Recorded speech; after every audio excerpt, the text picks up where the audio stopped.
विजय पताका श्रीरामाची झळकते अंबरी, प्रभू आले मंदिरी. गेल्या 500 वर्षांपासून संपूर्ण विश्वानी पाहिलेलं हे स्वप्न आता पूर्ण होत आहे. तेव्हा सांस्कृतिक संस्था सानंद न्यास राम महोत्सव निमित्ताने गीत रामायणाचा एक भक्तिमय कार्यक्रम सादर करत आहे. दिनांक 20 जानेवारी शनिवारी संध्याकाळी 6:30 वाजता युनिव्हर्सिटी ऑडिटोरियममध्ये गायक प्रथमेश लगाटे आणि गायिका शमिका भिडे यांच्या मधुर आवाजात हा कार्यक्रम सादर होणार आहे. तेव्हा SR मराठीच्या माध्यमातून मी साधना धामेच्या आपणा सर्वांस आग्रहपूर्वक या कार्यक्रमास येण्याची विनंती करते आहे की सर्वांनी नक्की या कार्यक्रमास यावं आणि राममय भक्तिमय वातावरणाचा आनंद घ्यावा. खऱ्या अर्थाने माझा संपर्क या गीत रामायणाला ऐकण्याचा लहानपणी तेव्हा आला जेव्हा माझे वडील श्री मधुसूदन विटवेकर घरी गीत रामायणाची मोठी रेकॉर्ड घेऊन आले. तेव्हापासून गीत रामायण ऐकण्याचा हा प्रवास आजवर इच्छेनुसार आता युट्यूबवर ऐकण्यापर्यंतचा सतत चालू आहे. पण सानंद न्यास सर्व प्रेक्षकांना प्रत्यक्ष या कार्यक्रमाचा आस्वाद घेण्याचं निमंत्रण देत आहे. तेव्हा सर्वांनी नक्की यावं. जय श्रीराम. रामायणाचीच महिमा आहे. तर 20 तारखेला संध्याकाळी 6:30ला UGC ऑडिटोरियममध्ये सानंद न्यासतर्फे या गीत रामायणाचा कार्यक्रम आयोजित केलेला आहे. 22 तारखेला रामललाच्या मूर्तीची स्थापना आहे. त्या अनुषंगाने अयोध्येच्या त्या एवढ्या मोठ्या पर्वात आपण पण सर्व सामील होऊया आणि आपणा सर्वांस आग्रहाची विनंती आहे की या कार्यक्रमाला आवर्जून उपस्थित राहावे. ती गीत रामायणाचे प्रस्तुतीकरण 20 तारखेला करत आहे. पूर्ण रामायणाला वर्णन करणारे गीत रामायण हे गदिमांनी लिहिलं आणि बाबूजी मग सुधीर फडके साहेब ज्यांना बाबूजी नावाने ओळखायचं पूर्ण महाराष्ट्र किंवा बाहेरचे पण मराठी लोक, त्यांनी आपल्या सुंदर आवाजामध्ये त्याला प्रस्तुती केलं आहे. हे सानंदनी फार मोठं काम आत्ता केलेलं आहे आणि अधिकच्या अधिक लोकांनी आपल्या मराठी लोकांनी ते ऐकायला जरूर यावं.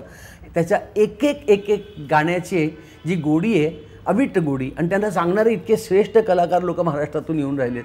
तर माझी अशी विनंती आहे की आपण सर्वांनी जास्तीत जास्त संख्येने आपल्या ओळखीच्यांना पण कोणी बाहेरून आलेले असतील तर त्यांना पण घेऊन अधिकाधिक यावं आणि हा जो राम मंदिर उद्घाटनाच्या निमित्ताने प्रसंग घडवून आणला आहे सानंद न्यासनी, त्याला खूप यशस्वी करावं अशी माझी मनापासून विनंती आहे. नमस्कार, अभिषेक गावडे. जसं की तुम्हाला माहिती 22 तारखेला पूर्ण अख्ख्या भारतामध्ये राम जन्मभूमीचा उत्सव सादर करीत आहे. त्यानिमित्त सानंद 20 तारखेला युनिव्हर्सिटी ऑडिटोरियममध्ये गीत रामायण म्हणून एक विशेष कार्यक्रम ठेवला आहे. त्याच्यात प्रथमेश लगाटे आणि शुभिका भिडे हे रामजीचे भजन आणि गीत तुम्हाला सादर करतील. याकरता तुम्हाला सर्वांना आग्रह आहे, निवेदन आहे की या कार्यक्रमामध्ये अवश्य यावे. सगळ्यात आधी सर्व प्रेक्षकांना जय श्रीराम. आणि ही खूप मोठी आपल्या सगळ्यांसाठी सगळ्यांकरता हा खूप ऐतिहासिक सोहळा आहे की अयोध्येला राम मंदिर जे निर्माण झालं त्याच्यामध्ये आता श्रीरामांची मूर्ती स्थापित केली जाणार आहे आणि हे सगळं दर्शनीय पण आहे आणि आपल्या सगळ्यांकरता आपण सगळे खूप भाग्यवान आहोत की आपण हे सगळं पाहण्याकरता आपण आज आपल्या सगळ्यांसमोर हे सगळं होणार आहे. तर हे आपलं भाग्य आहे. आणि त्याच राम मंदिर निर्माण आणि रामोत्सव जो राम जन्मोत्सव आपण साजर करतो आहे, पूर्ण अख्खं भारत जे साजरं करत आहे त्यालाच हे ठेवून आणि सानंद न्यासनी पण एक सोहळा योजिला आहे गीत रामायणचा. तर ते 20 तारखेला युनिव्हर्सिटी ऑडिटोरियममध्ये संध्याकाळी 6:30 वाजेपासून सानंद न्यास गीत रामायणचं आयोजन करीत आहे. त्याच्यामध्ये प्रथमेश लगाटे आणि शमिका भिडे हे गायक कलाकार असणार आहे. तर आपण सर्वांनी या सोहळ्याला सुद्धा येऊन आणि या सोहळ्याचं मान वाढवावे अशी विनंती करते मी. आपण सर्वांना नमस्कार. मी गौतम काळे, शास्त्रीय गायक इंदोरून. हे खूप आनंदाची बातमी आहे की अयोध्यात राम मंदिर बनूनच गेलं आहे.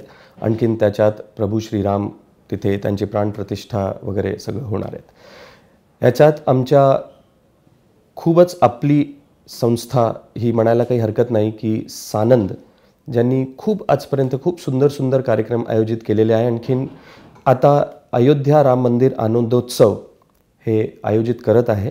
तर आपण सर्वांना विनंती की या कार्यक्रमात नक्कीच यावे, कारण गीत रामायण हा आमच्या मराठी भाषिकांचा एक खूपच, मी असं म्हणेन की एक खजिना आहेत.